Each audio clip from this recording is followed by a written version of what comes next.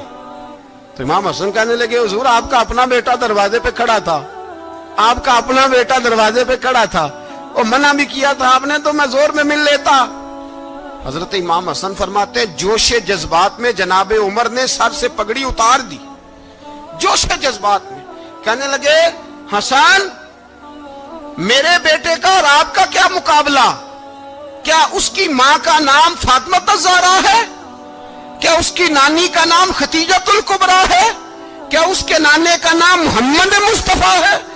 آپ کا اور اس کا کیا مقابلہ؟ پھر رو پڑے اور کہنے لگے بیٹے میں مکے کے صحراؤں میں اونٹ چرایا کرتا تھا, یہ جو میرے سر پر عزت کے بال ہیں یہ تیرے نانے کے اگائے ہوئے. میں مکے کے خبردار شہزادے خبردار. او بھائی اہل بیت نبوت کے ادب کا رنگ اگر سکھایا ہے تو سیدنا عمر نے سکھایا ہے. حضرت عمر فاروق اتھارٹی ہے, اسلام کی اتھارٹی. یکم محرم حضرت عمر کی شہادت ہے. یہودی بول اٹھا, کافر بول اٹھا. اگر 6 مہینے عمر دنیا میں اور رہتے تو دنیا میں کوئی کافر موجود نہ ہوتا. 6 مہینے. اور جب اس بطل جلیل کا جنازہ اٹھا, اللہ بخاری پڑھیے نا, اللہ ارزقنا شہادت فی سبیلک, اللہ بسترے کی موت نہ دینا شہادت کی دینا. عمر شہید ہوئے, مسجد نبوی میں نماز پڑھاتے, اور جب جنازہ اٹھا تو مدینے کا پھر پیچھے جو دلیر بچے وہ مولا علی تھے. مولا علی جناب عمر کا جنازہ اٹھا تو سب سے پہلی ہائے جو نکلی وہ حضرت علی کی زبان سے نکلی, اور حضرت علی کی ساری داڑھی آنسوؤں سے بھر گئی. لوگوں نے کہا کہ علی کیا ہوا؟ فرمانے لگے تم دیکھ نہیں رہے جنازہ کس کا اٹھا ہے, پلٹ کے دیکھو تو صحیح, تم پتہ نہیں یہ کون گیا ہے. کہ حضور کیا ہوا؟ آپ فرمانے لگے عمر اس طرح کے کام کر کے گیا ہے, اب ان کے رستوں پہ کون چلے گا؟ کون اس کے جگر راہ وفا میں؟ میں نقش ایسے چھوڑ آیا ہوں, میں جس منزل سے گزرا ہوں وہ اب تک یاد کرتی ہے.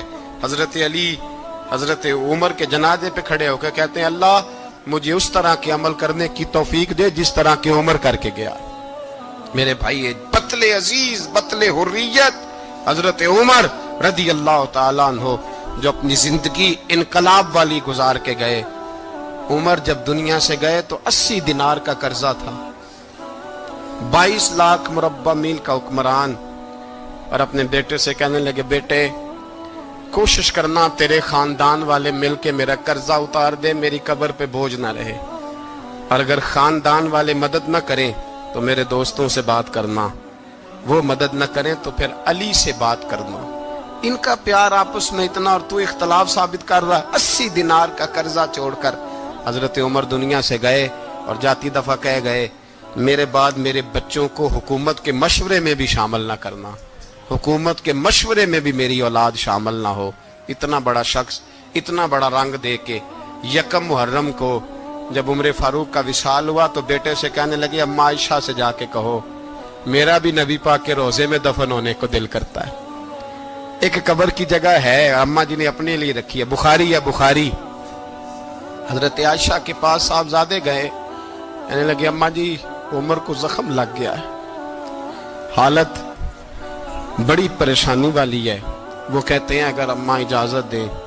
سید عائشہ رو پڑی, فرمانے لگی کہ وہ اپنی قبر کی جگہ تو نہیں نہ کسی کو دیتا, پر عمر نے کمال ہی بڑا کیا. اسے کہو جاؤ گنبد خضرا میں قیامت تک جو مصطفیٰ پہ اور ابو بکر پہ سلام پڑھے گا وہ تجھ پہ بھی سلام پڑھ کے جائے گا. جاؤ میں نے جگہ دی. اور اگر آپ نے ابھی تک ہمارا چینل سبسکرائب نہیں کیا تو فوراً سبسکرائب کیجئے, ساتھ ہی بیل آئیکن پر کلک کریں تاکہ مزید آنے والی ویڈیو ہیں وہ آپ کو وقت پر ملتی رہیں. اللہ حافظ.